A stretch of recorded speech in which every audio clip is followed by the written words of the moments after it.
pala si Clint, isang tamad na estudyante pero hindi tamad mag-effort para hindi bumagsak. Alam mo yun, yung tipo ng estudyante na mahilig mag-chill sa buhay pero inaalala pa rin yung grade. Isa nga pala akong second year IT student sa Bulacan State University na tinatadad ng project ngayon. Kaya tulungan nyo na ako. Ako si Lance, tamad pero may pangarap na IT student na nag-aaral sa BSU Bustos Campus kung saan ang mga IT ay loyal. Minsan tamad talaga ako, pero kahit tamad ako, may pag-asa pa rin ako maging IT expert. O tambay sa PSUNIT.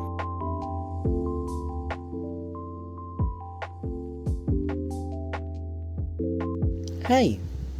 Ako nga pala si Ricardo, o mas kilala sa tawag na Cardo. Isa akong second year IT student sa Bulacan State University. Isa akong tamad na estudyante, pero may pangarap. Kahit wala akong no choice sa pagiging IT, tinuloy ko na. Kasi, sayang. So ngayon, samahan niyo akong isolve yung code na lagi kong pinagpupuyatan pero hindi ko masolusyonan. Ang hirap eh. Hey guys, I'm Jonathan Barbie Damasco. Tamad ako, kaya samahan niyo ako. Akala ko dati, ang IT ay madali lang. Akala ko lang pala. Nung una, mahirap kasi di ko naman to talaga dream course. Pero habang nagkatagal, napapamahal na ako sa course na to. Mahirap pero masaya. Ako yung tipo na estudyante na panay reklamo sa daming gawain, pero ginagawa ko naman to. Kaso hindi lang on time. Pag malapit na yung pasaan, para mas mabilis. IT tips! Hi, ako nga pala si Char Loreto, isang second year student. Tamad ako pero may pangarap ako. Isa akong IT student sa Bulacan State University. Bakit nga ba ako nag-IT? Tinatanong ko rin sa sarili ko dyan. Anyways, samahan ninyo ako sumakit ang ulo sa kakaharap ng sagot sa dami ng error sa code ko. Di man madali, pero kakayanin naman. Payat man sa paggawa ng project, pero okay lang, at least makakapasa.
Jonathan.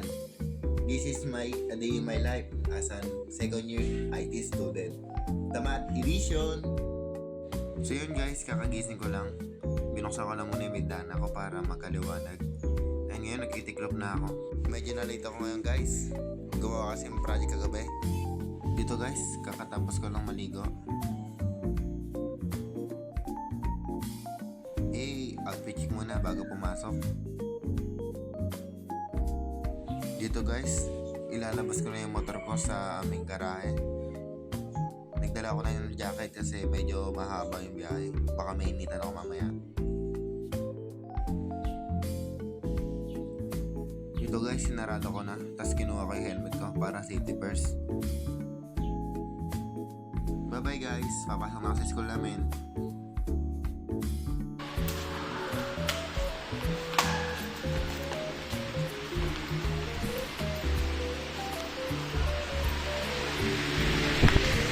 Morning, ma'am!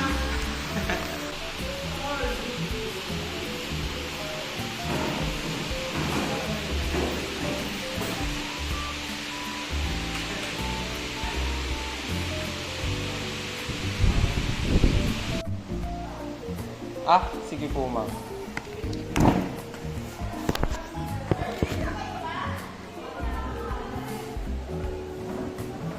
Uy, pre. Nagawa niyo na ba yung mga pinapagawa niyo kahapon?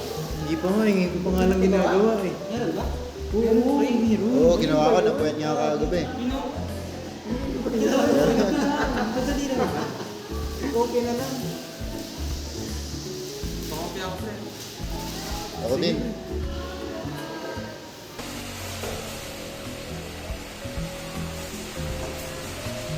Thank you po, ma'am.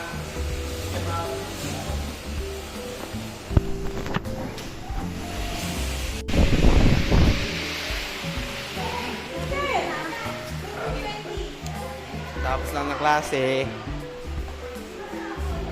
Tatapos na activity, meron na naman. Tara kaya sa inyo. Tara. Tara. Ikaw sama ka? Hindi ako pwede to. Hindi gagawin ako. Sige. On the way.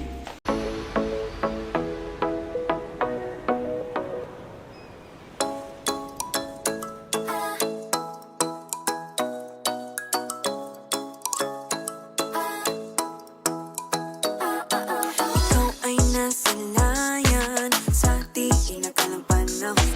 Lumapit ng biglaan para bang di nakataon.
Paano ba to? Ang hirap naman ng activity na pinapagawa ni ma'am.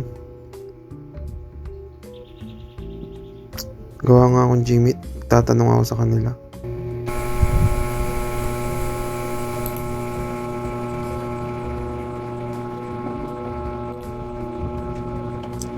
Hello, pre.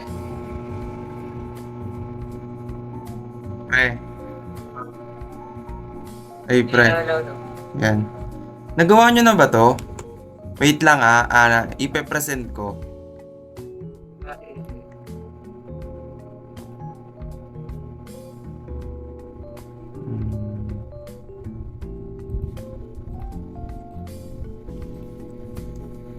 Yan.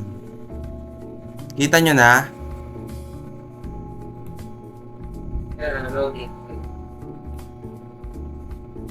Kita nyo na? Yan, kita nyo na? Kita nyo na. Ito, nagawa nyo na ba to? Yung dito sa part na to, sa Gantt chart.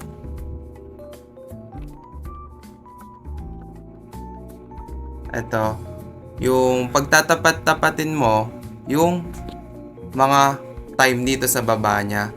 Ito. Ikaw, Jonathan. Pero hindi. Hindi kasi ganyan yung sa amin. Nakakonsult kami. Hindi kami gumamit ng UI. Ganun ba? Sige. Si Felpar, tanongin mo. Ikaw, Charles. Okay lang natin sa sila, Clint tsaka si Cardo. Kasi nagawa na yata nila yun eh. Okay, sige. Paki-chat mo nga sila.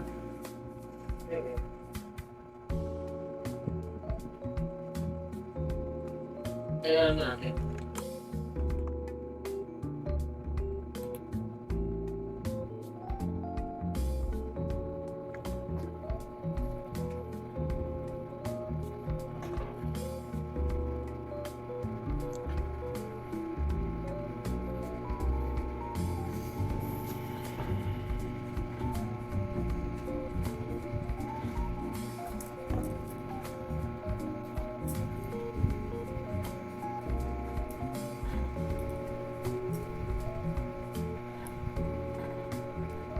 Hello, pre.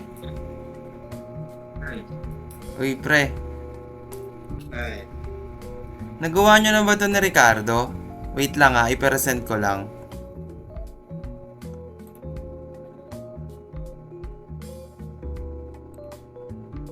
Yung tungkol sa activity na binigay ni ma'am.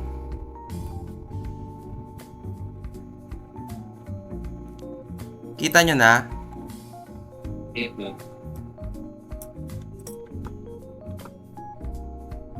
Ito. Ay.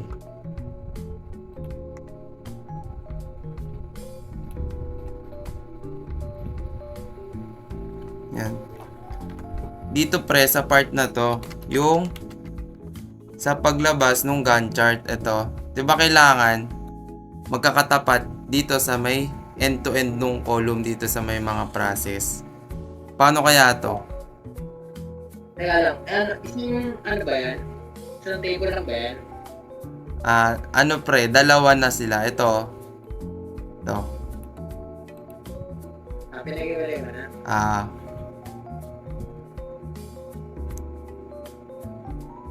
Paano kaya gagawin pre? Ito. Clint nakagawa dyan eh. Ikaw, Clint, pwede patulong?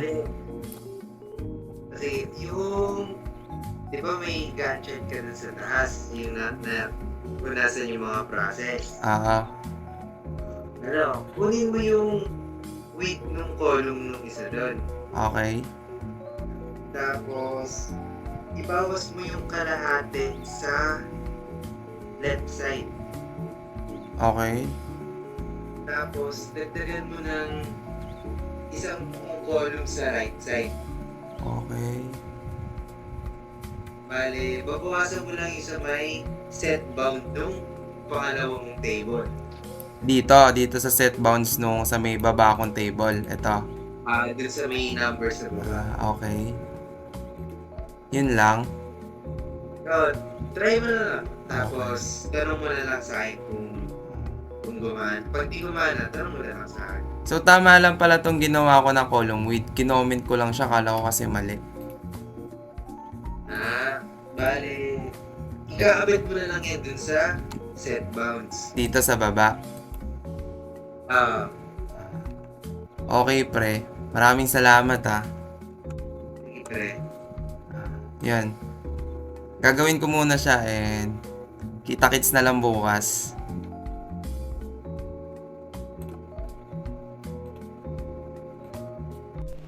Late na naman ako. Uy, pre! Late ka din? Oo pre, tara. Yari na naman tayo kay ma'am. Ikaw na ba? Wala ka. Oo. Uy! Late Pre, din! sabay-sabay na naman tayong tatlo.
Init.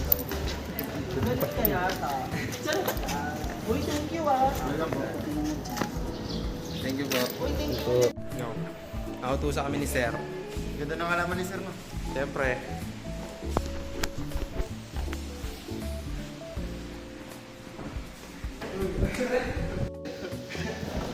Ay, salamat kagabi ah. Nakatapos ako par. Kaya ba pre, nakatapos ka? Oo, tapos naman. Oo, pahiya. Anong tapos? Ano pre? Tapos na.